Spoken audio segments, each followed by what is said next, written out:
ஒரே பெயரில் ஒன்றுக்கும் மேற்பட்ட மின் இணைப்பு வைத்திருப்பதை ஆய்வு செய்து இணைக்கும் பணியை மின்வாரியம் மேற்கொண்டுள்ளது.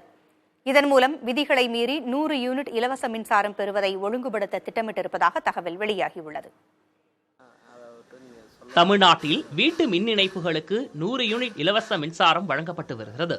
இந்த நிலையில் ஒரே பெயரில் ஒன்றுக்கும் மேற்பட்ட மின் இணைப்புகள் வைத்திருப்பதை கள ஆய்வு செய்ய அதிகாரிகள் உத்தரவிட்டுள்ளனர்.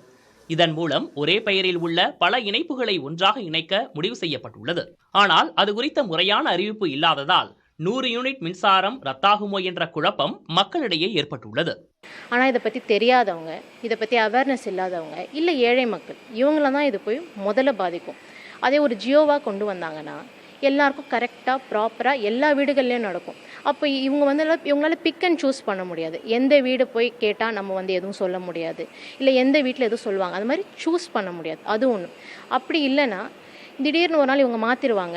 இன்னைக்கு வேறு அதிகாரி உட்காருவாங்க. இல்லைங்க, அவங்க ஒரு வீட்டில் இத்தனை கனெக்ஷன் இருக்கலாம் மாற்றிட்டா திருப்பி போய் அது அவங்கள தான் பாதிக்க போகுது. யார் இந்த மாதிரி இவங்க சொல்கிற ரூல்ஸ்லாம் கேட்டு மாற்றினாங்களோ அவங்கள தான் அது பாதிக்க போகுது. கள ஆய்வு குறித்து பொதுமக்களுக்கு முறையாக அறிவிப்பு செய்யாததால் நேரடியாக வீடுகளுக்கு செல்லும் மின் ஊழியர்களே சிரமத்தை சந்திக்க நேரிடுவதாக தொழிற்சங்கத்தினர் கூறுகின்றனர். நுகர்வோருக்கு பார்த்து இது பேசுகின்ற பொழுது எங்கள் ஊழியர்கிட்ட அவங்க பல்வேறு சந்தேகங்களை கிளப்புறாங்க. அப்படி கிளப்புகின்ற பொழுது போகின்ற ஊழியர்களுக்கு அவங்களுடைய பணித்தன்மை ஒட்டி அவங்களால அதுக்கு பதில் சொல்ல முடியாத சூழல் என்பது வருது.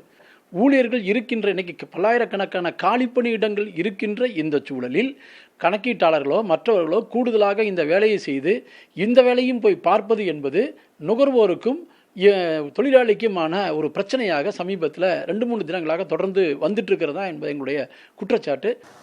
வீட்டிற்கான மின் இணைப்பு வணிக ரீதியாக பயன்படுத்துவதை தடுக்கவே களப்பணி நடைபெற்று வருவதாக அதிகாரிகள் தெரிவித்துள்ளனர்.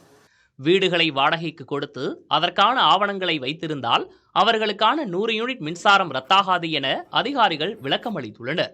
இதேபோன்று அரசின் விதிகளை பின்பற்றும் மின் நுகர்வோருக்கு 100 யூனிட் இலவச மின்சாரம் வழக்கம் போல் வழங்கப்படும் என்றும் மின்வாரிய அதிகாரிகள் தெரிவித்துள்ளனர். புதிய தலைமுறைக்காக ஒளிப்பதிவாளர் தங்கதுரையுடன் செய்தியாளர் ராஜ்குமார்.